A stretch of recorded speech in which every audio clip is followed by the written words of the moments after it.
तितिक्षामस्मै तितिक्षुणा सत्वं सत्ववतामहम्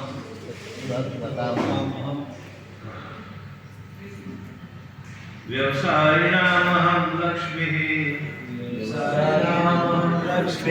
हितवानां चलग्रह तितिक्षामस्मि तितिक्षुणां सत्ववतामहम् व्यवसायिनामहं लक्ष्मीः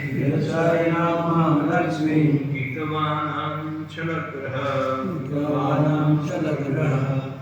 तितिक्षामस्मि तितिक्षुणां सत्वं सत्ववतामहम् व्यवसायिनामहं लक्ष्मीः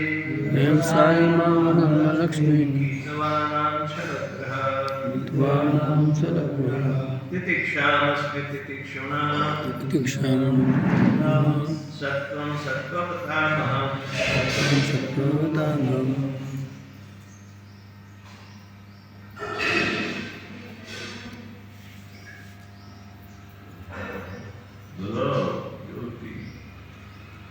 છે નહીં મહારાજ શ્લોકા છે નહીં શોધે છે તમારે બ્લેક બોર્ડ જોઈએ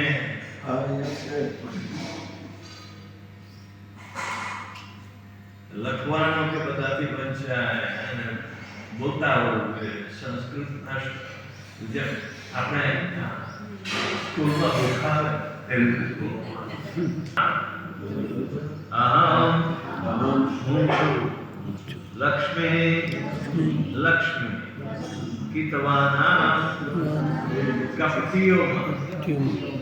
छलग्रह जुगा तितिक्षा क्षमाशील अस्मि तितिक्षुणा सहनशीलो सत्वं सात्विकता सत्ववतां सत्वगुणियों अहम हूँ છું અનુવાદ છે ઉદ્યમીઓમાં હું લક્ષ્મી એટલે ભાગ્ય છું અને કપટીઓમાં હું જુગાર છું સહનશીલોમાં હું ક્ષમા છું અને સત્વગુણીઓમાં હું સાત્વિકતા છું ભગવાનની આ વિભૂતિઓ એટલે ભગવાનની શક્તિનો પરિચય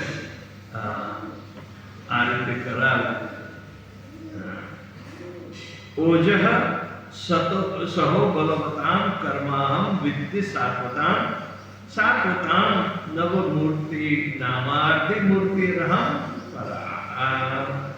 ઓજઃ એટલે ઇન્દ્રિયનું બળ સહ અને મનોબળ બલવતાં એટલે બળવાનોમાં કર્મ એટલે ભક્તિના કાર્યમાં અહમ હું છું વિદ્ધિ કૃપયા જાણ સાત્વતાં એટલે કે ભક્તોમાં સાત્વતાં તે ભક્તોમાં નવમૂર્તિના જેઓએ મને નવ રૂપમાં ભજે છે તેઓ આદિમૂર્તિ મૂળ રૂપે વાસુદેવ અહમ હું છું પરા ત્યાંથી પર અનુવાદ ભાવાર્થ બળવાનોમાં હું શરીર બળ તથા મનોબળ છું અને મારા ભક્તોના ભક્તિ કર્મ હું છું મારા ભક્તો મને નવ રૂપે ભજે છે જેમાં હું મૂળ તથા મુખ્ય વાસુદેવ છું ભાવાર્થ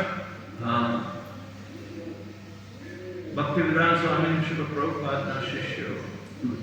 જેણે ભાષાંતર કર્યું તે લોકો કહે છે કે વૈષ્ણવ સાધારણ રીતે ભગવાનને વાસુદેવ સંકર્ષણ પૃથ્વીના અનિરુદ્ધ નારાયણ હરિગ્રીવ વરા નૃસિંહ તથા બ્રહ્મા તરીકે ભજે છે જ્યારે બ્રહ્માના સ્થાન માટે યોગ્ય જીવાત્મા ન મળે ત્યારે ભગવાન પોતે તે સ્થાન પૂરે છે તેથી યાદીમાં બ્રહ્માનો ઉલ્લેખ થયો છે ભગવાન વિષ્ણુ કોઈ વખત ઇન્દ્ર તરીકે તો કોઈ વખત બ્રહ્મા તરીકે પ્રકટ થાય છે અને બ્રહ્મા તરીકે જેમનો નિર્દેશ કરવામાં આવ્યો છે તે વિષ્ણુ છે ओम ज्ञानतिमिरान्धस्य ज्ञानतिमिरान्धस्य तस्मै श्री गुरुवे नमः।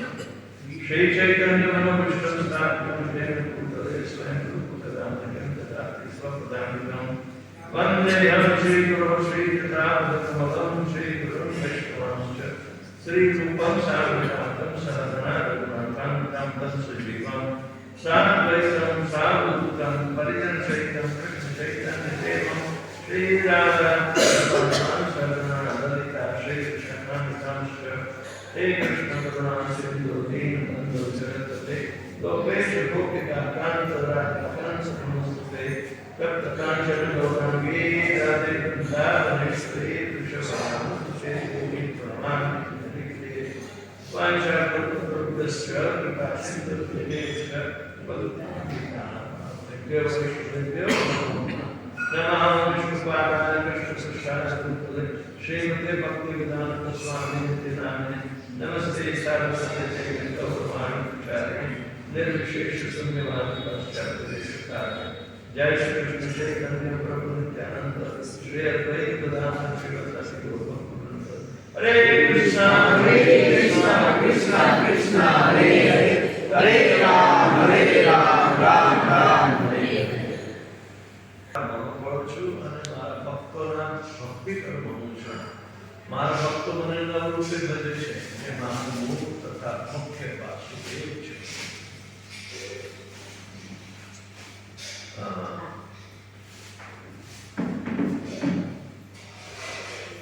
એટલું દાદા કે ભગવાનના સ્વયંની સાથે છે આપણે ભક્તિ શા માટે કરવી જોઈએ આ સમજીને કે ભગવાનનું એક સ્વરૂપ ભક્તિ આવ્યો છે ભક્તિ દેવી તરીકે ઓળખાય છે ભક્તિ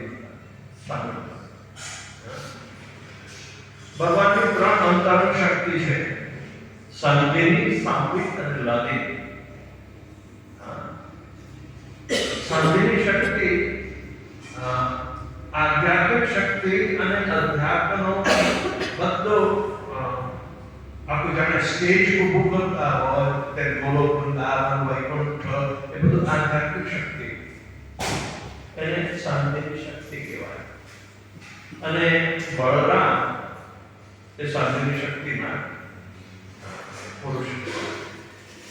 એ ઉપસ્થિત ભગવાનની અંતરંગ શક્તિ મારા ત્રણ શાંતિની સાંભળી અને લાદીની સંદેહ શક્તિનું સ્વરૂપ બલરામ અને બલરામ પોતાના અનેક વિસ્તારો કરે અનંત શેષ તરીકે પણ આવે અને અનંતથી બધું ઉપસ્થિત પણ થાય અને ટકે પણ કેમ સારી સૃષ્ટિનો ભાગ અનંત શેષના માથા પર છે એટલે બધા ગ્રહો ને ટકાવનાર અનંત પેદા કરનાર પણ અનંત હોય ટકાવનાર પણ અનંત હોય અને નાશ કરનાર પણ અનંત જ્યારે બ્રહ્માનો અંત આવે 100 વર્ષ એના પૂરા થાય જે બહુ લાંબા કહેવાય કે 4332 કરોડો અબજો કરોડો વર્ષો થાય છે એ બ્રહ્માનો 100 વર્ષ કહેવાય અને 100 વર્ષના બ્રહ્મા ને પણ 1 વર્ષના પછી 1 વર્ષના મહિનાઓમાં અને મહિનાઓમાં પછી કમસે કમ 30 દિવસોમાં પણ બેસવામાં આવે છે એક દિવસ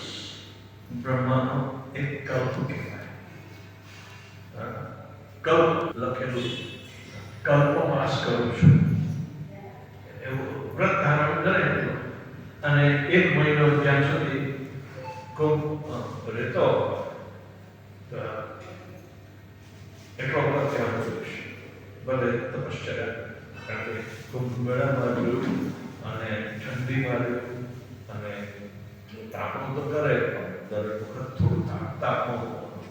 પણ આવા બધા વ્રતો હોય એને ખૂબ બહુમાસ કહેવાય અથવા કલ્પવાસ. પણ એ તો પ્રમાણના એક દિવસ ગણતે એક દિવસમાં 12 કલાક નહીં, દિવસના 12 કલાકને પ્રમાણનો કલ્પ કહેવાય છે. અને એ કલ્પમાં સત્યયુગ, ત્રેતા, દ્વાપર અને કળી 1000 વખત આવે 12 કલાક. આપણે તો આટલો અમથો કળિયુગ જોયો છે, પણ એ કળિયુગ કેટલો ચાલશે? 4,32,000 વર્ષનો કળિયુગ હોય છે. એમાં ભગવાન ઉત્તર ધ્યાન થયા પછી જ કળિયુગ શરૂ થયો. એ ગણતરીમાં તમે જોશો કે બ્રહ્મા પણ સૂઈ જાય એટલે સત્યાન પ્રલય થાય. જ્યારે બ્રહ્માનું જીવન પરવાર છે ત્યારે અનંત શ્રેષ્ઠના મુખમાંથી આગ નીકળે, આખી સૃષ્ટિ જેમાં અસંખ્ય